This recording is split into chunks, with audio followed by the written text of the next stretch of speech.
नमस्कार दोस्तों, स्वागत है आप सभी का जनरल स्टडी गुरु में। यहाँ पर आपको सभी कम्पिटिटिव एग्जाम के लिए जीके अथवा जीएस कराई जाएगी। सभी कम्पिटिटिव एग्जाम जैसे UPSC, SSC, banking, railway, other state exam जिसमें भी जीके आती है वो सब यहाँ पर कवर किए जाएंगे। जैसे कि वीडियो के टाइटल में लिखा हुआ है तो उसी प्रकार से हम वीडियो में क्वेश्चंस को कवर करेंगे। चलिए दोस्तों देखते हैं अपना पहला क्वेश्चन नंबर 1। निम्न में से किसे भारतीय प्रेस का मुक्तिदाता कहा जाता है? ऑप्शन देख लीजिए एक बार इसके। दोस्तों आप ऑप्शन जरूर देख लिया करें। मैं ऑप्शन इसलिए नहीं बोलता क्योंकि ये थोड़ा टाइम कंज्यूमिंग होता है। आप ऑप्शंस को ध्यान से देख लिया करें। तो इस क्वेश्चन का सही आंसर होगा ऑप्शन सी, चार्ल्स मैटकॉफ। याद रखना आपको। चार्ल्स मैटकॉफ ने अपने 1 वर्ष के कार्यकाल में प्रेस पर से नियंत्रण हटाया, इसीलिए इसे भारतीय प्रेस का मुक्तिदाता कहा जाता है। चार्ल्स मैटकॉफ कब से कब तक था? 1835 से 1836 ईस्वी में। ये आपको याद रखना है। प्रेस पर नियंत्रण किसने लगाया था ये आपको कमेंट में बताना है। क्लियर है दोस्तों? बढ़ते अपने अगले क्वेश्चन की तरफ। Question number 2। दोस्तों आपको वीडियो को पूरा देखना है। 1-2 क्वेश्चन देखने से कुछ नहीं होगा। वीडियो को अगर आप अंत तक देखेंगे तो आप यहाँ से कुछ ना कुछ सीखकर जरूर जाएंगे। सभी क्वेश्चन इंपॉर्टेंट हैं। प्रीवियस एग्जाम्स में जो क्वेश्चन आ चुके हैं वो इस वीडियो में कवर किए गए हैं और जो नए क्वेश्चन बनने की उम्मीद है वो भी इस वीडियो में है। तो अगर आप अपनी तैयारी अच्छे से करना चाहते हैं तो आप इस वीडियो को ध्यानपूर्वक पढ़ें एवं सुने। अगर आपको कोई कंफ्यूजन क्रिएट हो तो आप हमें कमेंट में जरूर बता सकते हैं। क्लियर है दोस्तों? देख लेते हैं अपना क्वेश्चन नंबर 2। किस गवर्नर जनरल के समय भारतीय विद्यार्थियों को डॉक्टरी की शिक्षा हेतु विदेश जाने की अनुमति ब्रिटिश संसद ने प्रदान की? ऑप्शन देख लीजिए एक बार इसके। तो इस क्वेश्चन का सही आंसर है ऑप्शन ए, लॉर्ड ऑकलैंड। ये आपको याद रखना है। लॉर्ड ऑकलैंड का कार्यकाल 1836 से 1842 ईस्वी तक रहा। इसी के समय में भारतीय विद्यार्थियों को डॉक्टरी की शिक्षा हेतु विदेश जाने की अनुमति ब्रिटिश संसद ने प्रदान की। ये भी आपको याद रखना है। क्लियर है दोस्तों? बढ़ते अपने अगले क्वेश्चन की तरफ। Question number 3। नेपियर ने किस विजय के विषय में कहा था कि वह अफगानी तूफान की पूंछ थी? ऑप्शन देख लीजिए एक बार इसके। तो इस क्वेश्चन का सही आंसर है ऑप्शन डी, सिंध विजय। याद रखना आपको। सिंध को अगस्त 1843 ईस्वी में पूर्ण रूप से ब्रिटिश राज्य में मिला लिया गया।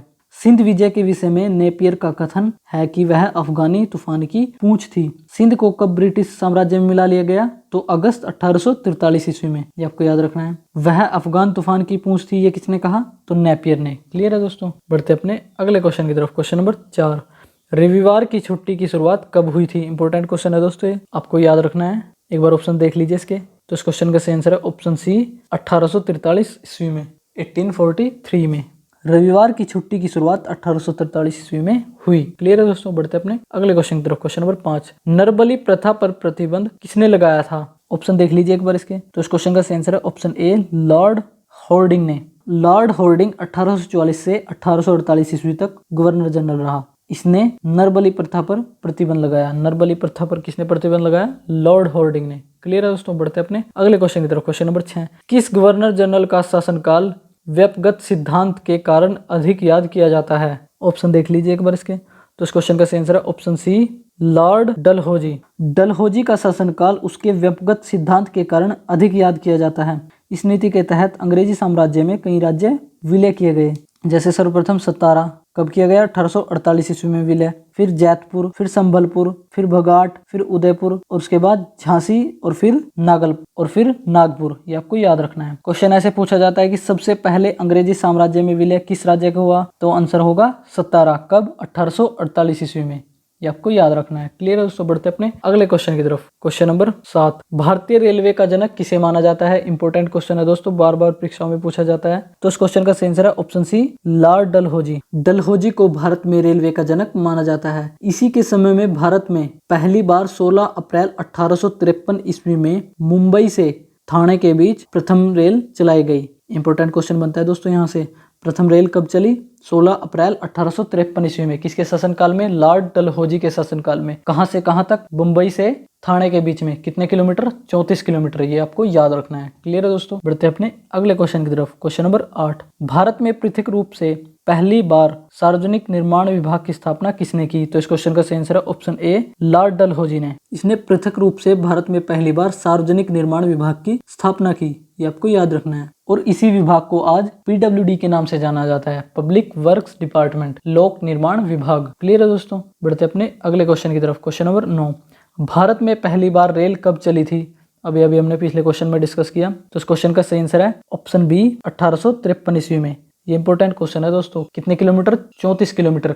कहां से कहां तक? मुंबई से ठाणे के बीच में। किसके शासनकाल में? लॉर्ड डलहौजी के। लॉर्ड डलहौजी का शासनकाल कब से कब तक था? 1848 से 1856 ईस्वी तक। क्लियर है दोस्तों। बढ़ते अपने अगले क्वेश्चन की तरफ। क्वेश्चन नंबर 10, भारत का अंतिम गवर्नर जनरल कौन था? एक बार ऑप्शन देख लीजिए इसके। तो इस क्वेश्चन का सही आंसर है ऑप्शन डी, लॉर्ड कैनिंग। यह भारत में कंपनी द्वारा नियुक्त अंतिम गवर्नर जनरल था। ब्रिटिश सम्राट के अधीन नियुक्त भारत का प्रथम वायसराय भी लॉर्ड कैनिंग था। तो क्वेश्चन में हमसे पूछा गया भारत का अंतिम गवर्नर जनरल, तो लॉर्ड कैनिंग। और क्वेश्चन अगर ऐसे पूछा जाए कि भारत का प्रथम वायसराय, तो फिर भी आंसर होगा लॉर्ड कैनिंग। कंफ्यूज नहीं होना, आपको याद रखना है भारत का गवर्नर जनरल और फिर भारत का वायसराय, इस प्रकार आपको याद रखना है। क्लियर है दोस्तों। बढ़ते अपने अगले क्वेश्चन की तरफ। क्वेश्चन नंबर 11, 1857 ईस्वी का ऐतिहासिक विद्रोह किसके समय में हुआ था? इंपॉर्टेंट क्वेश्चन है दोस्तों। तो इस क्वेश्चन का सही आंसर है ऑप्शन ए, लॉर्ड कैनिंग के समय में। लॉर्ड कैनिंग के समय में सबसे महत्वपूर्ण घटना थी सन 1857 ईस्वी का ऐतिहासिक विद्रोह। इसी विद्रोह के बाद प्रशासनिक सुधार के अंतर्गत भारत का शासन कंपनी के हाथों से सीधे ब्रिटिश सरकार के नियंत्रण में ले लिया गया। ये भी आपको याद रखना है।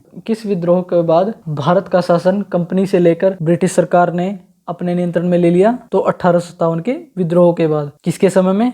लॉर्ड कैनिंग के समय में। क्लियर है दोस्तों। बढ़ते अपने अगले क्वेश्चन की तरफ। क्वेश्चन नंबर 12, उच्च न्यायालय अधिनियम कब बनाया गया? इंपॉर्टेंट क्वेश्चन दोस्तों। तो इस क्वेश्चन का सही आंसर है ऑप्शन बी, 1861 ईस्वी में। कैनिंग के समय 1861 ईस्वी में उच्च न्यायालय अधिनियम बनाया गया, जिसके अनुसार पुरानी सुप्रीम कोर्ट और सदर अदालतों को समाप्त कर दिया गया तथा कलकत्ता, मद्रास एवं मुंबई में एक एक उच्च न्यायालय की स्थापना की गई। ये भी आपको याद रखना है। उच्चतम न्यायालय अधिनियम कब बनाया गया? 1861 में। ये क्वेश्चन में हमसे पूछा गया है। क्लियर है दोस्तों। बढ़ते अपने अगले क्वेश्चन की तरफ। क्वेश्चन नंबर 13, विधवा पुनर्विवाह अधिनियम स्वतंत्र रूप से कब लागू हुआ? ऑप्शन देख लीजिए एक बार इसके। तो इस क्वेश्चन का सही आंसर है ऑप्शन सी, 1856 ईस्वी में। कैनिंग के समय में ही 1856 ईस्वी में विधवा पुनर्विवाह अधिनियम स्वतंत्र रूप से लागू हुआ। भारत में पहला कानूनी विधवा विवाह कलकत्ता में 7 दिसंबर 1856 ईस्वी को ईश्वर चंद्र विद्यासागर की प्रेरणा और देखरेख में संपन्न हुआ। ये भी आपको याद रखना है। भारत में पहला विधवा विवाह कब हुआ? तो 1856 ईस्वी में कानूनी रूप से। ये भी आपको याद रखना है। किसके समय में? लॉर्ड कैनिंग के समय में। क्लियर है दोस्तों। बढ़ते अपने अगले क्वेश्चन की तरफ। क्वेश्चन नंबर 14, किस अधिनियम के तहत मुगल सम्राट के पद को समाप्त कर दिया गया? ऑप्शन देख लीजिए एक बार इसके। तो इस क्वेश्चन का सही आंसर है ऑप्शन ए, भारत शासन अधिनियम 1858 ईस्वी के तहत। भारत शासन अधिनियम 1858 ईस्वी के तहत मुगल सम्राट के पद को समाप्त कर दिया गया। क्वेश्चन ऐसे बन सकता है कि कब मुगल सम्राट के पद को समाप्त कर दिया गया? तो आंसर होगा 1858 में। क्लियर है दोस्तों। बढ़ते अपने अगले क्वेश्चन की तरफ। एक बार ध्यान से देखें क्वेश्चन को। क्वेश्चन नंबर 15, निम्न में से किसने वहाबी आंदोलन का दमन किया? तो इस क्वेश्चन का सही आंसर है ऑप्शन डी, लॉर्ड एलिगन। याद रखना है आपको। लॉर्ड एलिगन 1862 से 1863 ईस्वी तक रहा। इसने वहाबी आंदोलन का दमन किया। 1863 ईस्वी में धर्मशाला में इसकी मृत्यु हो गई। लॉर्ड एलिगन की मृत्यु कब हुई? 1863 ईस्वी में। कहां पर? धर्मशाला में। क्लियर है दोस्तों। बढ़ते अपने अगले क्वेश्चन की तरफ। क्वेश्चन नंबर 16, ये कुछ अन्य क्वेश्चन है दोस्तों जो प्रीवियस एग्जाम में आ चुके हैं और अगले आने वाले एग्जामों में भी इनके आने की उम्मीद है। देखते हैं अपना क्वेश्चन। क्वेश्चन नंबर 16, प्रथम अंगल अफगान युद्ध किसके समय की घटना है? आंसर है लॉर्ड ऑकलैंड के समय की। प्रथम अंगल अफगान युद्ध कब हुआ? 1839 से 42 ईस्वी में। ये भी आपको याद रखना है। और लॉर्ड ऑकलैंड कब से कब तक था? 1836 से 1842 ईस्वी के बीच। तो इस प्रकार प्रथम अंगल अफगान युद्ध लॉर्ड ऑकलैंड के समय की घटना है। क्वेश्चन नंबर 17, कलकत्ता से दिल्ली तक ग्रैंड ट्रक रोड की मरम्मत किसने करवाई थी? इंपॉर्टेंट क्वेश्चन है दोस्तों ये। आंसर है लॉर्ड ऑकलैंड ने। कलकत्ता से दिल्ली तक ग्रैंड ट्रक रोड की मरम्मत लॉर्ड ऑकलैंड ने कराई थी। और ग्रैंड ट्रक रोड का निर्माण किसने करवाया था ये आपको कमेंट में बताना है दोस्तों। बढ़ते अपने अगले क्वेश्चन की तरफ। क्वेश्चन नंबर 18, दास प्रथा का उन्मूलन किस गवर्नर जनरल के समय में हुआ था? आंसर है लॉर्ड एलिनब्रो। दास प्रथा का उन्मूलन लॉर्ड एलिनब्रो के समय में हुआ था। किस एक्ट के तहत? 1843 के एक्ट 5 के द्वारा। ये भी आपको याद रखना है। क्वेश्चन नंबर 19, लॉर्ड डलहौजी ने सेना का मुख्यालय कहाँ स्थापित किया था? आंसर है शिमला। 1856 में इसने तोपखाने के मुख्यालय को कलकत्ता से मेरठ स्थानांतरित किया और सेना का मुख्यालय शिमला में स्थापित किया। तोपखाने का मुख्यालय कहां से कहां स्थानांतरित किया? कलकत्ता से मेरठ। और सेना का मुख्यालय शिमला में। ये आपको याद रखना है। क्वेश्चन नंबर 20, किसने एक स्वतंत्र विभाग के रूप में लोक सेवा विभाग की स्थापना की?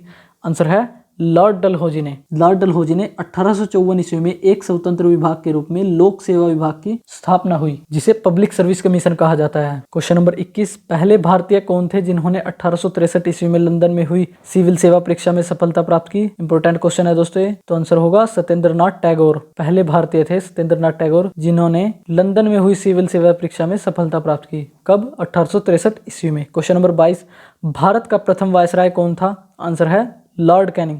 लॉर्ड कैनिंग भारत का प्रथम वायसराय था और भारत का अंतिम गवर्नर जनरल भी लॉर्ड कैनिंग था। ये भी आपको याद रखना है। क्वेश्चन नंबर 23, किसके समय में महालेखा परीक्षक पद का सृजन किया गया? आंसर है लॉर्ड कैनिंग के समय में महालेखा परीक्षक पद का सृजन किया गया अथवा उसकी स्थापना की गई। कब हुआ इस पद का सृजन? तो याद रखना आपको 1857 ईस्वी में हुआ। क्वेश्चन नंबर 24, व्यक्तिगत सिद्धांत को किसने समाप्त किया था? आंसर है लॉर्ड कैनिंग ने। व्यक्तिगत सिद्धांत को लॉर्ड कैनिंग ने समाप्त किया, ये भी आपको याद रखना है। व्यक्तिगत सिद्धांत क्या है? राज्य विलय की नीति। इसको बढ़ावा किसने दिया था? लॉर्ड डलहौजी ने। और समाप्त किसने किया? लॉर्ड कैनिंग ने। ये आपको याद रखना है। उम्मीद करता हूँ आपके सभी क्वेश्चन आसानी से याद हो गए होंगे। अगर आपको कोई कंफ्यूजन है तो आप वीडियो को दोबारा देख सकते हैं। उसके बाद भी अगर कोई कंफ्यूजन हो तो आप हमें कमेंट में बता सकते हैं। अगर आपको ये वीडियो अच्छी लगे तो वीडियो को लाइक शेयर जरूर करें और इस चैनल जनरल स्टडी गुरु को सब्सक्राइब करें। जो भी आपके फ्रेंड्स रिलेटिव कॉम्पिटिटिव एग्जाम की तैयारी कर रहे हैं उन तक ये वीडियो जरूर पहुंचाए। जिसको भी आप अपने साथ सरकारी नौकरी लगते देखना चाहते हैं, कोई तो आपका खास दोस्त या रिलेटिव होगा जिसे आप अपने साथ सरकारी नौकरी लगते देखना चाहते हैं, तो उस तक ये वीडियो जरूर पहुंचाए। तो इस वीडियो में इतना ही दोस्तों, जल्द ही मिलते हैं कुछ नए क्वेश्चंस के साथ अगली वीडियो में। तब तक के लिए नमस्कार दोस्तों।